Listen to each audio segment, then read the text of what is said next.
ಹೇಗಿದ್ದೀರಾ? ಎಲ್ಲರೂ ಚೆನ್ನಾಗಿದ್ದೀರಾ ಅಂತ ಭಾವಿಸ್ತಾ ಈ ವಿಡಿಯೋನ ಸ್ಟಾರ್ಟ್ ಮಾಡ್ತಾ ಇದ್ದೀನಿ.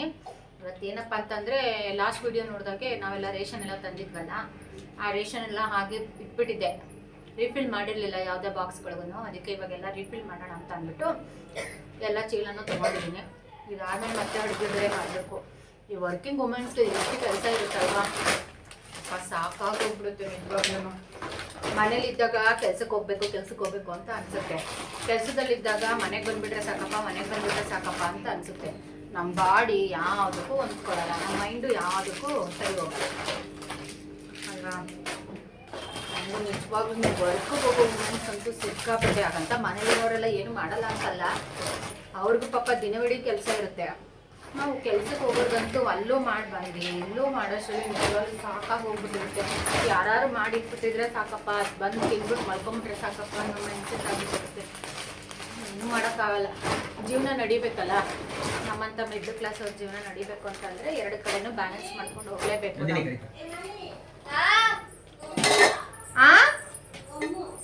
ಗಮ್ಮ ಏನು ಗಮ್ಮು?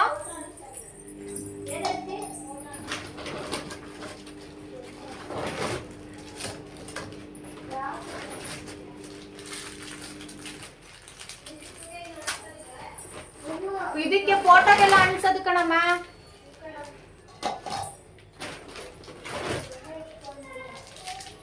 ಈಗೆಲ್ಲ ಇದನ್ನೆಲ್ಲ ಡಿವೈಡ್ ಮಾಡಿ ಅವಕ್ಕೆಲ್ಲ ಬಾಕ್ಸ್ಗೆಲ್ಲ ರೀಫಿಲ್ ಮಾಡಿಟ್ಬಿಟ್ರೆ ಮತ್ತೆ ಇದಿರುತ್ತೆ, ಟೆನ್ಷನ್ ಇರಲ್ಲ. ಗಗನಕ್ಕೆ ಇರಿದ್ರೆ ಹೆಂಗ್ ಮಾಡೋದು? ನಮ್ಮಂತ ಮಿಡ್ಲ್ ಕ್ಲಾಸ್ ಜನ ಎಲ್ಲ ಜೀವನ. ಇಷ್ಟೊಂದು ದಿನಸಿ ರೇಟ್ ಎಲ್ಲ ಆದರೆ ಎಣ್ಣೆ ಎಲ್ಲ ಎಷ್ಟು ರೇಟ್ ಆಗಿದೆ ಯಪ್ಪ. ನಿಜವಾಗ್ಲೂ ಹೇಗೆ ಮರ ಸಂಬಳ ನೋಡಿದ್ರೆ ಇಷ್ಟು, ಇಲ್ಲಿ ಮನೆ ಖರ್ಚು ನೋಡಿದ್ರೆ ಅಷ್ಟು. ಹೆಂಗಪ್ಪ ಜೀವನ ಮಾಡೋದು ಅಂತ ಅನ್ಸ್ಬಿಡುತ್ತೆ. ಇಷ್ಟೊಂದೆಲ್ಲ ರೇಟ್ ಆದರೆ ಹೆಂಗೆ ಅಲ್ವಾ? ಏನು ಕತೆನೋ ಏನು, ಹೋಗಪ್ಪ ಜೀವನ ನಡೆಸೋದೇ ಒಂದು ದೊಡ್ಡ ಕಷ್ಟ ಆಗ್ಬಿಟ್ಟಿದೆ ಇವಾಗಂತೂ. ಬರೀ ತಿನ್ನಕ್ಕೆ ಉಣ್ಣಕ್ಕೆಲ್ಲ ಇಷ್ಟಿಷ್ಟು ಖರ್ಚು ಮಾಡಿಬಿಟ್ರೆ ಇನ್ನು ನಾವು ಸೇವಿಂಗ್ಸ್ ಎಲ್ಲಿಂದ ಮಾಡೋದು? ಸೇವಿಂಗ್ಸ್ ಮಾಡಿ ಏನಾದ್ರು ಮಾಡೋದು ಎಲ್ಲಿಂದ? ಜೀವನ ಪರ್ಯಂತ ಹೀಗೆ ಇರ್ಬೇಕಷ್ಟೇ ನಾವು. ನೋಡಿ ಎಲ್ಲನೂ ಅದಕ್ಕೆಲ್ಲ ರೀಫಿಲ್ ಮಾಡಿ ಎತ್ತಿಡೋದೆಲ್ಲ ಎತ್ತಿಟ್ಬಿಟ್ಟು, ನಾನೆಲ್ಲ ಕಾಳುಗಳೆಲ್ಲ ಏನು ಜಾಸ್ತಿ ಏನು ತೊಗೊಳಲ್ಲ, ಸ್ವಲ್ಪ ಕಡಿಮೆನೇ ತೊಗೋತೀನಿ. ಯಾಕಂದ್ರೆ ಸುಮ್ಮನೆ ಹುಳ ಎಲ್ಲ ಬರ್ಸ್ಬಿಟ್ರೆ ಆಮೇಲೆ ಸುಮ್ಮನೆ ವೇಸ್ಟ್ ಆಗುತ್ತೆ. ಅದಕ್ಕೆ ಅರ್ಧ ಕೆಜಿನೇ ತೊಗೋತೀನಿ. ಖಾಲಿ ಆದರೆ ಮತ್ತೆ ತೊಗೊಬಂದ್ರೆ ಆಯಿತು. ಅದಕ್ಕೆ ಅಂದ್ಬಿಟ್ಟು ಅರ್ಧ ಕೆಜಿ ತೊಗೊಂಡು ಅದು ಖಾಲಿ ಆಗೋ ತನಕ ಮೇಂಟೈನ್ ಮಾಡ್ಬಿಟ್ಟು ಆಮೇಲೆ ಬೇಕಾದ್ರೆ ಮತ್ತೆ ತೊಗೊಂಬರ್ತೀನಿ ಅರ್ಧ ಕೆಜಿ ಆ ಥರ. ಅದಕ್ಕೆ ಫುಲ್ ಲಾಟಲ್ಲಿ ಏನೂ ತೊಗೊಳೋದಿಲ್ಲ ನಾವು. ನಮ್ಮ ಮನೆಗೆ ಸಂಸಾರಕ್ಕೆ ಎಷ್ಟು ಬೇಕೋ ಅಷ್ಟು ನೋಡ್ಕೊಂಡು ತೊಗೊಬರ್ತೀನಿ. ಮತ್ತು ಇದೊಂದು ಅಯ್ಯಂಗಾರ್ ಪುಳಿಯೋಗರೆ ಮಿಕ್ಸ್, ಮೇಲ್ಕೋಟೆ ಅಯ್ಯಂಗಾರ್ ಪುಳಿಯೋಗರೆ ಅಂತ ತುಂಬ ಚೆನ್ನಾಗಿರುತ್ತೆ. ನಿಮ್ಗೇನಾದ್ರು ಸಿಕ್ಕಿದ್ರೆ ನೀವು ಒಂದ್ಸಲಿ ಮಾಡ್ಕೊತೀನಿ. ಎಷ್ಟು ಚೆನ್ನಾಗಿರುತ್ತೆ ಅಂತಂದರೆ ಇದಕ್ಕೇನು ಬೇಡ, ನಾವು ಮನೇಲಿ ಒಂಚೂರು ಹುಣಸೆಹಣ್ಣು ಹುಳಿ ಮತ್ತು ಬೆಳ್ಳುಳ್ಳಿ, ಒಂದೆರಡು ಮೆಣಸಿನ್ಕಾಯಿ ಎಲ್ಲ ಹಾಕ್ಬಿಟ್ಟು ಮಾಡಿದ್ರೆ ಸಖತ್ತಾಗಿ ಬರುತ್ತೆ ಈ ಪುಳಿಯೋಗರೆ. ಒಳ್ಳೆ ಈ ದೇವಸ್ಥಾನಗಳಲ್ಲೆಲ್ಲ ಕೊಡ್ತಾರಲ್ಲ ಆ ಥರನೇ ಇರುತ್ತೆ ಈ ಪುಳಿಯೋಗರೆ. ನಮ್ಮ ಮನೇಲಿ ಆಲ್ಮೋಸ್ಟ್ ನಾವು ಇದನ್ನೇ ತೊಗೊಂಬಂದು ಇಟ್ಕೊಂಡಿರ್ತೀವಿ. ಖಾಲಿ ಆದಾಗ ಮತ್ತೆ ಇನ್ನೊಂದ್ಸಲಿ ಆ ಕಡೆ ರೂಟ್ ಏನಾದ್ರು ಹೋದಾಗ ಮತ್ತೆ ತೊಗೊಬಂದು ಹಾಗೆ ಸ್ಟೋರ್ ಮಾಡಿ ಇಟ್ಕೋತೀವಿ. ಇದನ್ನು ಮಾತ್ರ ಜಾಸ್ತಿ ತಂದಿಟ್ಕೊಂಡಿರ್ತೀನಿ ನಾನು. ಎಮರ್ಜೆನ್ಸಿಗೆ ಈಗ ಏನಾದ್ರು ಅಡುಗೆ ಮಾಡಬೇಕು ಅಂತ ಅಂದರೆ ಬೆಟರ್, ಬೇಗ ಆಗೋ ಫುಡ್ ಅಂದರೆ ಟಿಫನ್ ಅಂದರೆ ಇದೇನೆ ಪುಳಿಯೋಗರೆ. ಅದಕ್ಕೆ ಒಂದು ಕಡೆ ರೈಸ್ ಇಟ್ಬಿಟ್ರೆ ಒಂದು ಕಡೆ ಗೊಜ್ಜಾಗ್ರಿಸ್ಬಿಟ್ರೆ ಪುಳಿಯೋಗರೆ ಆಗೇ ಹೋಯ್ತು. ಅದಕ್ಕೆ ನಾನು ಇದನ್ನು ಯಾವಾಗಲೂ ತಂದಿಟ್ಕೊಂಡಿರ್ತೀನಿ. ಈಗ ಖಾಲಿಯಾಗಿ ಆಲ್ರೆಡಿ 10 to 15 days ಆಗ್ಬಿಟ್ಟಿತ್ತು ನಮ್ಮ ಮನೇಲಿ. ಹೇಳ್ತಾನೆ ಇದ್ದೆ ನಮ್ಮ ಮನೆಯವ್ರಿಗೆ, ಸರಿ ರೇಷನ್ ತರಕ್ಕೆ ಹೋದಾಗ ನೋಡಿ ದ್ರಾಕ್ಷಿ ಆಗ್ತಾ ಇರಬೇಕು ಅಂದರೆ ಸುಸ್ತಾಗ್ಬಿಡಿದ್ದೀನಿ ವಯಸ್ಸು. ನಾನಂತೂ ಕೆಲಸದಿಂದ ಬಂದೆ ಯಾರಪ್ಪ ಅಡುಗೆ ಮಾಡ್ತಾರೆ ಅಂತ ಅನಿಸ್ತೈತೆ. ಆದರೂ ನಾನೇ ಮಾಡಬೇಕು. ಇವತ್ತೊಂದು ನಿಮ್ಗೆ ಒಳ್ಳೆ ರೆಸಿಪಿ ತೋರಿಸ್ತೀನಿ. ನಾನು ಹೇಳಿದ್ನಲ್ಲ ಲಾಸ್ಟ್ ಟೈಮ್ನೇ, 10 minutes ಏನಾದ್ರು ಈಸಿಯಾಗಿ ಬರೀ ಅನ್ನ ಸಾಂಬಾರು ಇದ್ದರೆ ಆ ಅನ್ನ ಸಾಂಬಾರಿಗೆ ಒಂದು ಸೈಡ್ ಡಿಶ್ ಥರ ಮಾಡೋದನ್ನ ಹೇಳ್ಕೊಡ್ತೀನಿ ಅಂತ ಅಂದ್ಬಿಟ್ಟು ಇವತ್ತು ನಾನು ಆಲೂಗಡ್ಡೆಲಿ ಒಂದು ಡಿಶ್ ಮಾಡ್ತಾ ಇದ್ದೀನಿ. ಅದನ್ನು ನಿಮಗೆ ತೋರಿಸ್ತೀನಿ, ಓಕೆನಾ? ಇವಾಗ ಇದೆಲ್ಲ ಎತ್ತಿಟ್ಬಿಟ್ಟು ಸ್ವಲ್ಪ ವಾಶ್ ಮಾಡಿರೋ ಬಟ್ಟೆ ಎಲ್ಲ ಇದೆ, ಅದು ಎಲ್ಲ ಫಸ್ಟ್ ಎತ್ತಿಟ್ಟು ಎಲ್ಲ ಮಡ್ಚಿ ಎತ್ತಿಟ್ಬಿಟ್ಟು ಅದಾದಮೇಲೆ ನಿಮ್ಗೆ ಆ ಡಿಶ್ನ ತೋರಿಸ್ಕೊಡ್ತೀನಿ. ಆಲೂಗಡ್ಡೆಲಿ ಮಾಡೋದು ಸಖತ್ತಾಗಿರುತ್ತೆ. ಯಾವುದೇ ಡೀಪ್ ಫ್ರೈ ಇಲ್ಲ, ಏನೂ ಇಲ್ಲ, ಶಾಲೋ ಫ್ರೈ ಮಾಡೋದು ತೋರಿಸ್ಕೊಡ್ತೀನಿ, ಓಕೆನಾ? ಓಕೆ ಗೈಸ್, ಇವಾಗ ಆಲೂಗಡ್ಡೆ ಕಟ್ಲೆಟ್ ಮಾಡೋಣ ಅಂತ ಅಂದ್ಬಿಟ್ಟು ಬಂದಿದ್ದೀನಿ. ಅದಕ್ಕೆ ಬೇಕಾಗಿರೋ ಪದಾರ್ಥಗಳೇನೇನು ಗೊತ್ತಾ? ಐಟಮ್ಗಳು ಆಲೂಗೆಡ್ಡೆ ಇದನ್ನು ಒರೆದಿಟ್ಕೊಂಡಿದ್ದೀನಿ, ಬೇಯಿಸಿ ಏನೂ ಇಲ್ಲ. ಮೇಲ್ಗಡೆ ಸಿಪ್ಪೆ ಎಲ್ಲ ತೆಗೆದಿಟ್ಕೊಂಡಿದ್ದೀನಿ. ಆಮೇಲೆ ಏನು ಮಾಡಬೇಕು ಅಂತ ಹೇಳ್ತೀನಿ. ಮತ್ತು ಶುಂಠಿ, ಬೆಳ್ಳುಳ್ಳಿ, ಆಮೇಲೆ ಕೊತ್ತಂಬರಿ ಸೊಪ್ಪು, ಹಸಿಮೆಣ್ಸಿನ್ಕಾಯಿ, ಕಡಲೆ ಹಿಟ್ಟು, ಆಮೇಲೆ ಸ್ವಲ್ಪ ಹಚ್ಚ ಖಾರದ ಪುಡಿ ಮತ್ತು ಗರಂ ಮಸಾಲ ಪೌಡರು ಮತ್ತು ರುಚಿಗೆ ತಕ್ಕಷ್ಟು ಉಪ್ಪು. ಇಷ್ಟೇ ಬೇಕಾಗಿರೋದು. ಆಲೂಗೆಡ್ಡೆನೆಲ್ಲ ನಾವು ತುರ್ದಿ ಹಾಗೆ ಬಿಟ್ಬಿಟ್ರೆ ಕಪ್ಪಾಗ್ಬಿಡುತ್ತೆ. ಅದಕ್ಕೆ ನೀವೇನು ಮಾಡಬೇಕು, ಆಲೂಗೆಡ್ಡೆನ ತುರಿದ್ಬಿಟ್ಟು ಡೈರೆಕ್ಟ್ ನೀರೊಳಗಡೆ ತುರಿದು ಹಾಕೋಬೇಕು. ಆಮೇಲೆ ಬೇಕಾದ್ರೆ ತೊಳೆದ್ಬಿಟ್ಟು ನೀರನ್ನ ಬಸ್ಕೋಬೋದು. ಇವಾಗೆಲ್ಲ ನೀರೊಳಗಡೆ ತುರಿದು ಹಾಕೊಳ್ಳೋಣ.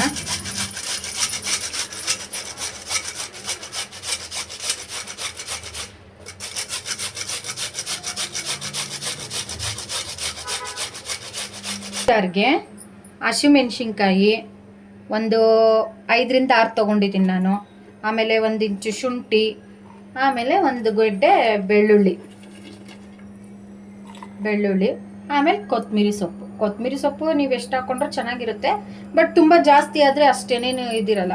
ಇದಕ್ಕೆ ಸ್ವಲ್ಪ 1 ಡ್ರಾಪ್ ಅಷ್ಟು, ಇದಕ್ಕೊಂದು ಸ್ವಲ್ಪ 1 ಡ್ರಾಪು 1-2 ಡ್ರಾಪ್ ಅಷ್ಟು ನೀರು ಹಾಕ್ಕೊಂಡು ಇದನ್ನು ನುಣ್ಣಗೆ ರುಬ್ಕೋಬಾರ್ದು. ಸ್ವಲ್ಪ ತರ್ತರಿ. ಕುಟಾಣಿ ಇದ್ರೆ ಕುಟಾಣಿಲಿ ಕೆಚ್ಕೋಬೋದು. ಬಟ್ ನಮ್ಮ ಕುಟಾಣಿ ತುಂಬ ಚಿಕ್ಕದು ಅಂದ್ಬಿಟ್ಟು ನಾನು ಅದರಲ್ಲಿ ಮಾಡ್ಕೊಳ್ಳೋದೇನೆ ಮಿಕ್ಸಿ ಜಾರ್ಗೆ ಹಾಕಿದ್ದೀನಿ. ಸ್ವಲ್ಪ ತರ್ತರಿಯಾಗೇ 1-2 ರೌಂಡ್ ಅಷ್ಟೇ ತರ್ತರಿಯಾಗೆ ಇರಬೇಕು. ಅದು ಆಲೂಗೆಡ್ಡೆಗೆ ನಾವು ತುರಿದಿಟ್ಕೊಂಡಿರ್ತೀವಲ್ಲ, ಆ ಆಲೂಗೆಡ್ಡೆಗೆ ಅದು ಹೊಂದ್ಕೋಬೇಕು. ಆ ಥರ ತರ್ತರಿಯಾಗಿ ಇದನ್ನ ರುಬ್ಕೋಬೇಕು. ಇವಾಗ ನೋಡಿ ಈ ಥರ ಇಷ್ಟು ತರ್ತರಿಯಾಗಿ ರುಬ್ಕೋಬೇಕು. ಇದನ್ನು ಹೀಗಿರ್ಬೇಕು, ಹೀಗೆ ತರ್ತರಿಯಾಗಿ, ಇಷ್ಟೇ ತರ್ತರಿಯಾಗಿರಬೇಕು. ಇದನ್ನು ಒಂದು ಸೈಡ್ಗೆ ಇವಾಗ ಎತ್ತಿಟ್ಬಿಟ್ಟು ನಾನು ಆಲೂಗೆಡ್ಡೆ ತುರಿದಿಟ್ಕೊಂಡಿದ್ದೆ ನೋಡಿ, ಆಲೂಗೆಡ್ಡೆನ ಈ ಥರ ತುರಿದಿಟ್ಕೋಬೇಕು. ಈ ಥರ ಎಲ್ಲ ತುರಿದಿಟ್ಕೊಂಡಿದ್ದೆ. ಇದನ್ನ ಒಂದ್ಸಲಿ ಚೆನ್ನಾಗಿ ತೊಳೆದು ಬಸ್ಬಿಟ್ಟು ಮತ್ತೆ ಇನ್ನೂ ಒಂದ್ಸಲಿ ಚೆನ್ನಾಗಿ ತೊಳಿಬೇಕು. ಇವಾಗ ನೋಡಿ ಆಲೂಗೆಡ್ಡೆ ಈ ಥರ ಎಲ್ಲ ತೊಳೆದು ಈ ಥರ ಎತ್ತಿಟ್ಕೊಂಡಿದ್ದೀನಿ. ಈ ತೊಳೆದು ಇಟ್ಕೊಂಡಿರೋದಕ್ಕೆ ನಾವು ಆಲ್ರೆಡಿ ರುಬ್ಬಿಟ್ಕೊಂಡಿದ್ನಲ್ಲ, ಅದನ್ನೆಲ್ಲ ಪೂರ ಇದಕ್ಕೆ ಹಾಕಬೇಕು.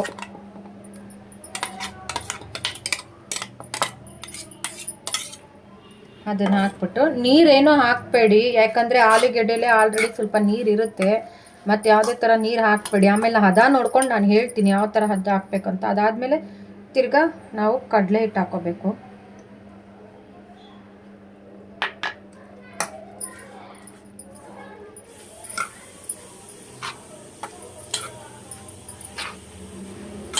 ಒಂದ್ಸಲಿ ಟ್ರೈ ಮಾಡಿ ನೋಡಿ. ಆಮೇಲೆ ನಿಮಗೆ ಅನಿಸುತ್ತೆ ನಾವು ಹೊರಗಡೆ ಎಲ್ಲ ತಿನ್ನೋದು ಬೇಡಪ್ಪ, ಇದೇ ಥರ ಮನೇಲೇ ಅಚ್ಚುಕಟ್ಟಾಗಿ ಮಾಡ್ಕೊಂಡು ತಿನ್ನೋಣ ಅಂತ. ಅದಾದಮೇಲೆ ಖಾರದ ಪುಡಿ ಮತ್ತು ಗರಂ ಮಸಾಲ ಪೌಡರ್ ಇದೆರಡೂ ಹಾಕೋಬೇಕು. ಇದೆರಡು ನಿಮಗೆ ಮಸಾಲೆ ಜಾಸ್ತಿ ಆಗುತ್ತೆ, ಗ್ಯಾಸ್ಟ್ರಿಕ್ ಜಾಸ್ತಿ ಇದ್ದವರು, ಆ ಥರ ಏನಾರು ಅನಿಸ್ದವರು ಇದನ್ನು ಸ್ಕಿಪ್ ಬೇಕಾದ್ರೆ ಮಾಡ್ಕೋಬೋದು. ಇದನ್ನು ಹಾಕಿದ್ರೆ ಸ್ವಲ್ಪ ಇನ್ನೂ ಟೇಸ್ಟಿಯಾಗಿರುತ್ತೆ ಅಂತ ನಾನು ಹಾಕ್ಕೊಂಡಿದ್ದೀನಿ ಅಷ್ಟೇ. ನಿಮಗೆ ಬೇಡ ಅಂದರೆ ನೀವು ಬೇಕಾದ್ರೆ ಸ್ಕಿಪ್ ಮಾಡ್ಕೋಬೋದು. ಇದನ್ನೆಲ್ಲ ನೋಡಿ, ನೀರು ಹೇಳಿದ್ನಲ್ಲ ನಾನು ನೀರು ಹಾಕಬೇಡಿ ಅಂತ, ನೋಡಿ ನೀರು ಎಷ್ಟು ಬರ್ತಾಯಿದೆ ಅದರಲ್ಲೇ. ಆಮೇಲೆ ಇನ್ನೂ ಇದು ನನಗೆ ಅನ್ನಿಸ್ತೈತೆ ಇವಾಗ ಇನ್ನೊಂದು ಸ್ವಲ್ಪ ಕಡಲೆ ಹಿಟ್ಟೆಲ್ಲ ಹಾಕೋಬೇಕು ಅಂತ. ಅದಕ್ಕೆ ನಾನು ಕಡಲೆ ಹಿಟ್ಟು ಹಾಕೋತಾ ಇದ್ದೀನಿ ಇನ್ನೊಂದು ಸ್ವಲ್ಪ.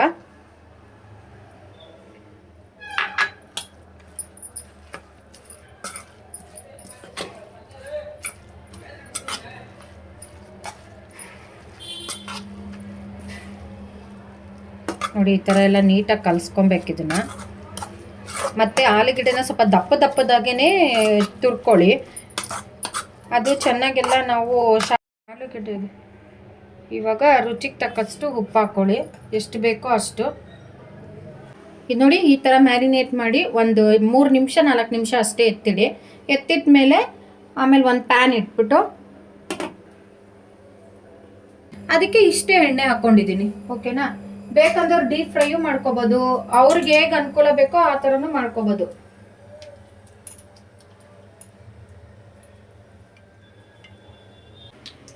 ಇವಾಗ ಅಲ್ಲಿ ಎಣ್ಣೆ ಕಾದ್ಮೇಲೆ ಈ ಥರ ಒಂದೊಂದು ಇಷ್ಟಿಷ್ಟು ದಪ್ಪ ಉಂಡೆನೇ ತೊಗೊಳ್ಳಿ. ಯಾಕಂದರೆ ಇದು ಕಟ್ಲೆಟ್ ಆಗಿರೋದ್ರಿಂದ ಸ್ವಲ್ಪ ದಪ್ಪಗೇನೆ ಇರುತ್ತೆ. ಉಂಡೆ ತೊಗೊಂಡು ಈ ಥರ ವಡೆ ಶೇಪಲ್ಲಿ ತಟ್ಬಿಟ್ಟು ಹಾಗೆ ಒಂದೊಂದೇ ಇಲ್ಲಿ ಇಡ್ತಾ ಬನ್ನಿ. ನೋಡಿ ಇಷ್ಟಿದ್ರೆ ಸಾಕು ಉಂಡೆ. ಇದೇನು 1-2 ನೆಂಚ್ಕೊಳಕ್ಕೆ 1-2 ಊಟದ ಜೊತೆಗಾದರೆ ತುಂಬ ಚೆನ್ನಾಗಿರುತ್ತೆ. ಇದಕ್ಕಿಂತ ನಿಮಗೆ ಬೇಕಾದ್ರೆ ಚಿಕ್ಕದು ಬೇಕಂತಂದ್ರೂ ನೀವು ಬೇಕಾದ್ರೆ ಚಿಕ್ಕದು ಮಾಡ್ಕೋಬೋದು. ಅದನ್ನು ಇನ್ನೊಂದು ಇದರಲ್ಲಿ ಚಿಕ್ಕದು ಮಾಡಿ ಹಾಕ್ತೀನಿ. ಈಗ ಇದೆರಡು ಮಾತ್ರ ದೊಡ್ಡದಾಗಿ ಹಾಕಿದ್ದೀನಿ. ಇದು ನೋಡಿ ಇಷ್ಟಿಷ್ಟು ಚಿಕ್ಕದು ಬೇಕಂತಂದ್ರೂ ನೋಡಿ, ಇಷ್ಟು ಚಿಕ್ಕದು ಬೇಕಂದ್ರೂ ನೀವು ಚಿಕ್ಕದು ಮಾಡ್ಕೋಬೋದು. ಇಲ್ಲಿ ಚಿಕ್ಕದು ಹಾಕೋಬೋದು.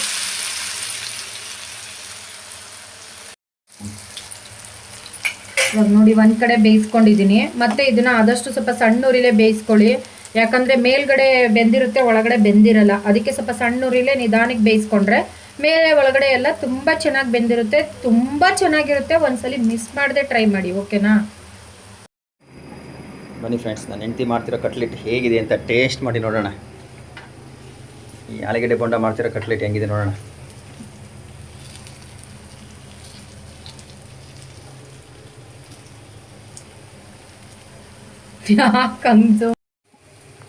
ನೋಡಿ ಫ್ರೆಂಡ್ಸ್, ಕಟ್ಲೆಟ್ ಎಷ್ಟು ಚೆನ್ನಾಗಿ ಬರ್ತಾ ಇದೆ ಅಂತ. ಈ ಆಲೂಗಡ್ಡೆ ಹಾಕಿ ಬೇಯಿಸ್ತಾರೋಳು ನನ್ನ ಹೆಂಡತಿ. ಒಳ್ಳೆ ಆಲೂಗಡ್ಡೆ ಇದ್ದಂಗೆ ಇದ್ದಾಳೆ.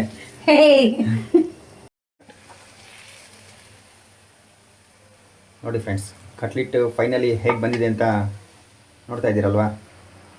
ಇದನ್ನ ಆ್ಯಕ್ಚುಲಿ ನಗೆಟ್ಸ್ ಈಗ ಇದು ಮಾಡ್ತಾರಲ್ಲ, ಏನದು ಬರ್ಗರ್, ಆ ಬರ್ಗರ್ಗೆ ಸೆಂಟ್ರಲ್ ನಾವು ನಗೆಟ್ಸ್ ಥರನೂ ಇದನ್ನ ಯೂಸ್ ಮಾಡ್ಬೋದು ಆ್ಯಕ್ಚುಲಾಗಿ.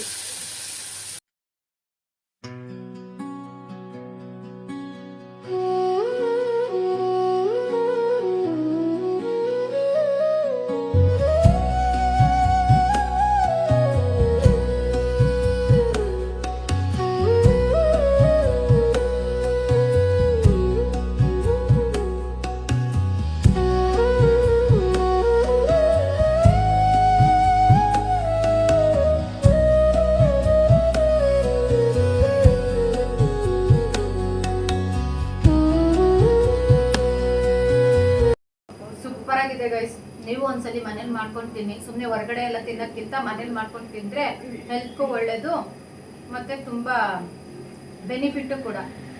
ಮತ್ತು ಈ ಥರ ಕಟ್ಲೆಟ್ನ ತರಕಾರಿಲೂ ಮಾಡ್ಬೋದು, ತರಕಾರಿಲೂ ಇನ್ನೂ ಸಖತ್ತಾಗಿರುತ್ತೆ. ಅದನ್ನು ಒಂದ್ಸಲಿ ಮಾಡಿ ತೋರಿಸ್ತೀನಿ. ಈ ವಿಡಿಯೋ ನಿಮ್ಗೆ ಇಷ್ಟ ಆದರೆ ಪ್ಲೀಸ್ ಒಂದು ಲೈಕ್ ಮಾಡಿ, ಕಮೆಂಟ್ ಮಾಡಿ, ಹಾಗೂ ಸಬ್ಸ್ಕ್ರೈಬ್ ಮಾಡಿ. ನೋಡ್ಕೊಳ್ಳಿ, ಮಾಡ್ಕೊಳ್ಳಿ, ತಿನ್ಕೊಳ್ಳಿ, ಓಕೆನಾ?